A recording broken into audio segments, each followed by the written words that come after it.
Shrimad home remedies में आपका स्वागत है। अभी नोटबंदी को पूरे 1 महीने हो गए।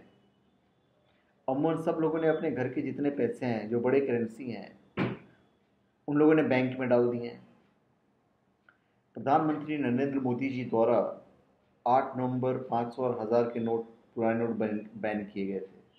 पूरा महीना हो गया है। हम आपको ये बताने जा रहे हैं कि बैंक में डिपॉजिट रकम को कैसे करें कि कम समय में आपके पैसे डबल हो जाए।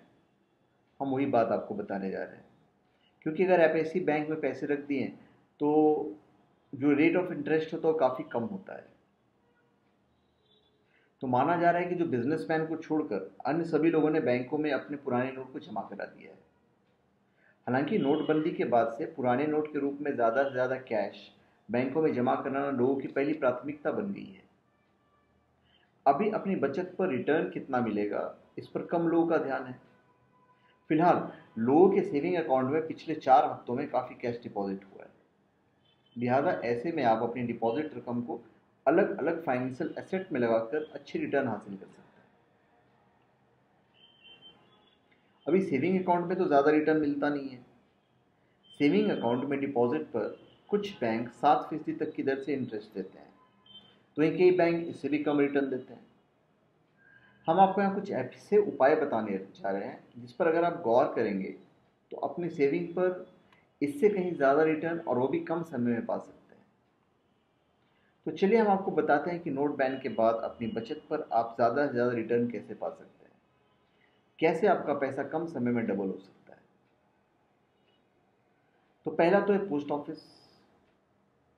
पोस्ट ऑफिस जो रिटर्न देता है वो 7.8% देता है, 7.8% ईयरली। बैंक तो डिपॉजिट रेट घटाने में लगे हुए हैं, लेकिन फिलहाल डाकघर की बचत योजनाओं की ब्याज दरों में कमी नहीं की गई है।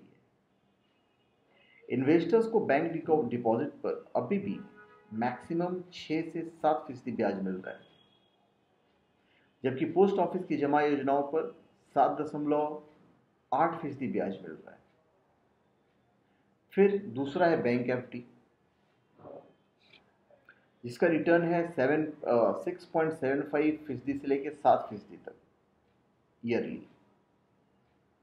सेविंग अकाउंट से पैसे निकालकर बेहतर जगह लगाना है तो फिक्स डिपॉजिट फिर बेहतर विकल्प है।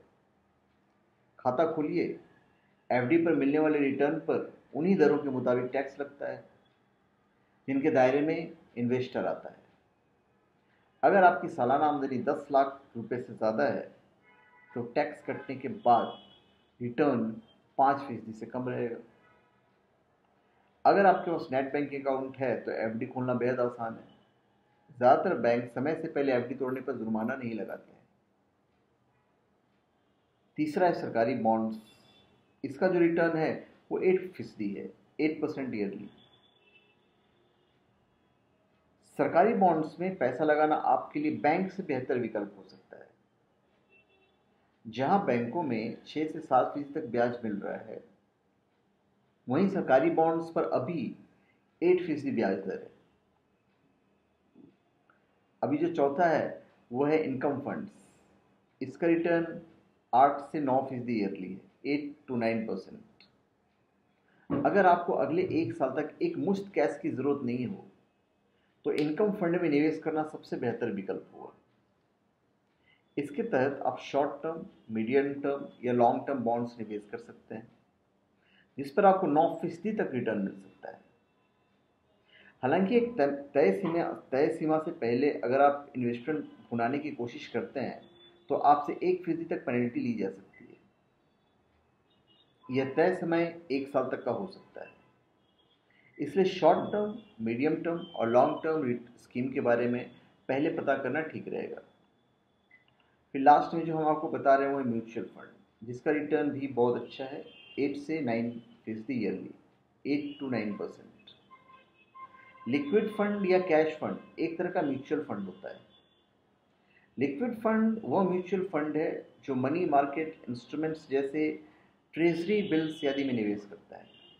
इसमें रिस्क जो होता है वो बहुत कम होता है। ये साल में 8% तक रिटर्न दे सकते हैं। ज़्यादातर mutual fund houses online investment सुविधा देते हैं और पूरी प्रक्रिया पूरी करने में 1 घंटे से ज़्यादा वक्त नहीं लगता है। इसमें मैच्योरिटी पीरियड भी कम होता है, तो जब भी ज़रूरी हो आप छोटी रकम निकाल सकते हैं। वहीं सरप्लस कैश होने पर आप ज़्यादा निवेश कर सकते हैं। तो धन्यवाद।